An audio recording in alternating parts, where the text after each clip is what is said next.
Hey, it's Gothy, and I'm doing my April wrap-up. So, this month has been kind of tough for me.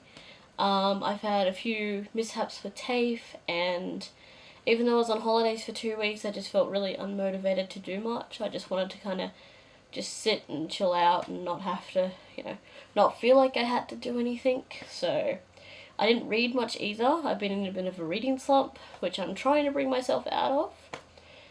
So for April, I read 3 books, which is really bad. But I'm reading a 4th, and it's quite a thick book as well, so I guess that kind of makes up for it, but not really. So the books that I did read for April were Dorothy Must Die by Danielle Page, and I read this as part of the Goodreads group read-along. I ended up giving this 4 out of 5 stars, and I was thinking about doing a video review for this, but because there are so many people reading this for the read-along and just people in general, I figured I wouldn't, because I don't want to add yet another video review of Dorothy Must Die to the hundreds that there's probably going to be, so yes. But that was quite a good book. I gave it a 4 out of 5 stars. And I did put a review up on Goodreads if you are interested. I also read Eden at the Edge of Midnight by John Kerry. The author actually sent me this book, and after reading it, I'm really looking forward to the second one. I do have a video review of this, so I'm going to link that below as well if you are interested. And just keep in mind, I'm still kind of learning to get over my whole brain fog and like stumbling over words and stuff when it comes to reviews. It's not a very easy thing for me to do, and I'm trying, so please don't hate me for that. I think I gave this a 5 out of 5 stars, I think. Wow, I can't even remember, because I read this in the beginning of the month, so I should check, but my battery or my camera's gonna die, so I'm gonna try and be quick. Last night I decided I need to try and pull myself out of this reading slump that I'm in, so I read Looking for Alaska by John Green. It took me just less than 2 hours to read it, and okay, I have this thing with John Green. The first book I read was Will Grayson, which was John Green and David Levithan, and I thought it was brilliant. It was, it was such a heartwarming story, and even though it didn't have a necessarily happy ending, the characters grew and they developed, and it was awesome. And then I read An Abundance of Catherines by John Green. And again, I thought, oh wow, these characters are brilliant, I love them, and, it has a happier ending, and, they've grown and they've developed, and it's amazing, I love these characters. And then I read The Fault in Our Stars. And I'm sitting there going, dear God, I love these characters, but why? Why? So I didn't know which way this one was going to go. Because whenever I pick up a John Green book now, I don't read the back of it, because I don't want to be able to figure out what's going to happen until I'm, at that point in the book. So I picked this up, I'm laying there, I'm reading it, I'm thinking, he's counting down days. That can't be a good sign. That really, really can't be a good sign. And it wasn't. And by the time it happened, it being the thing that most people would know if they've read this, I was bawling like a baby. And again, I'm just sitting there going, God damn you, John Green, for writing these super lovable characters and getting us attached to them, and then putting them through hell. And even though the character developed all the way through and, it grew and stuff, God damn you. Seriously. I'm like a glutton for punishment with these things now. And now I want to read all the rest of his stuff too. I can only imagine what Paper Towns is like, because I think that's one of the only ones I haven't read yet. I'll have to have a look at his list of books. I can't speak today. And yes, the book that I am reading is The Name of the Wind by Patrick Rothfuss.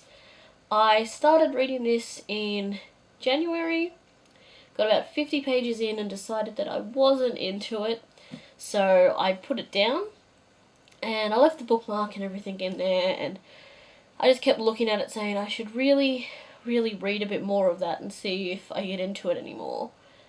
And I kept saying, no, I'm going to go read something else instead. So I have been reading it, and I'm about halfway in now, and it's picking up. I'm still not as into it as I usually am when I read books, but yeah, so it's kind of slow progress, reading about 50 pages at a time. So yeah, most people would think that's great, but for me it's really not. So it is picking up. I'm getting more interested in it. So I will hopefully have this finished in the next couple of days, and then I might look into getting the next book. So yeah, that's pretty much it for April book-wise. Although what I have been doing is more finishing touches on my, don't drop the needle, on this one, which, you can't really tell what the thing is in the middle. It's a baby of some sort. Just going to put the needle through a thing. But this is for a friend, and I will hopefully have this finished in a day or two. That's the goal anyway. And then I've just got to go and get it framed, and that won't take too long.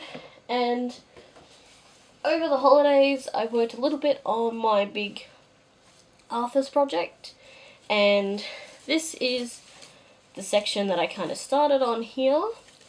And this is where I'm at now. I've come all the way across, and I've done a few little markers so I know where to go on the pattern.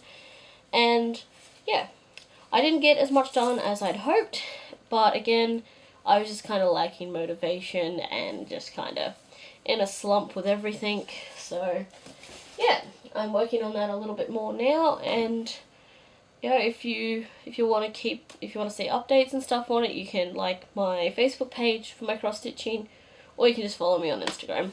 I put stuff up there too. So yes, I think that was it for my April wrap up. Actually, where is my lunchbox? Where did I put it? There it is. So there have been people who've been making TBR jars for their unread books. I don't have any jars because I have a cat that likes to jump up on things. But what I do have is my old school super goth cliche Slipknot lunchbox. And what I've done is I've just typed out all of the books that I have on my unread shelf and just cut them up and put them in here. So there's plenty of space there because I keep adding more books to it. And yeah, I'm going to get to reading all of these. Because I'm still on my library ban, and I'm going to stay on my library ban for as long as I possibly can. Except for when they get crests in, which is taking a lot longer than I thought it would, so I don't know whether they're actually going to be purchasing it. So, yeah. That's about it. Yeah, I think that's all I needed to cover. Although, it is officially less than a month till my birthday, so I'm kind of, I'm going to tell all the people, all of my friends and stuff to just be like, well, if you want to get me a birthday thing, don't try and buy stuff for me, because I always get really weird presents, I don't know. But if you want to get something for me, book vouchers. Book vouchers. Because I know I have friends that watch this too, so book vouchers. Usually, I think you can get them for Book Depository. I'll have to check.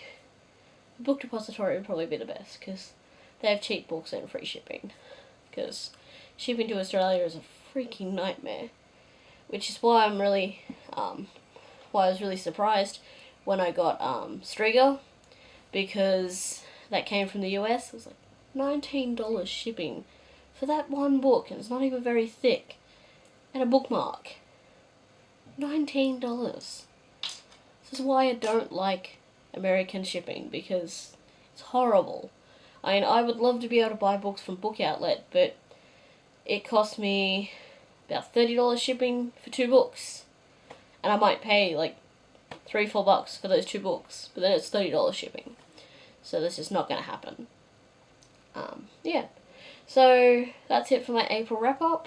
I will be doing more videos through May, and I will hopefully have lots of books in May to show you. So I'll see you guys later.